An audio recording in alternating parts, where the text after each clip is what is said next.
In today's video, I'm going to teach you how to separate audio from video in CapCut PC. If you need to isolate a voiceover recording from screen capture footage so you can edit the sound separately.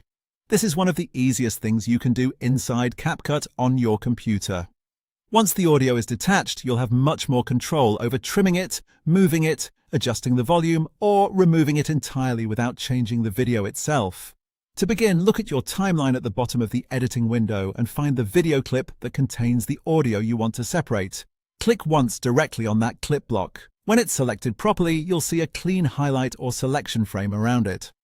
That lets CapCut know this is the exact clip you want to work with, so make sure you've selected the correct one before moving on.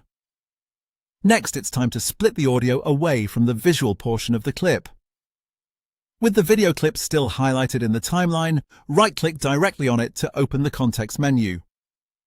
From there, scroll through the list of options until you find Separate Audio, then click it once. If you prefer using keyboard shortcuts, you can also press Ctrl, Shift and S at the same time. As soon as you do that, CapCut will process the clip and separate the sound from the video automatically. Now take a look at your timeline again.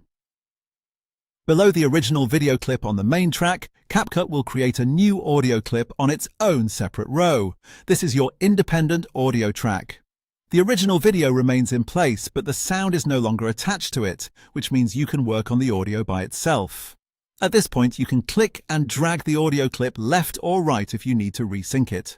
You can also adjust the volume, make cleaner sound edits, or delete the audio altogether if you no longer need it. The important thing is that any changes you make to this separated audio clip won't affect the video frames in the original clip. That's really all there is to it.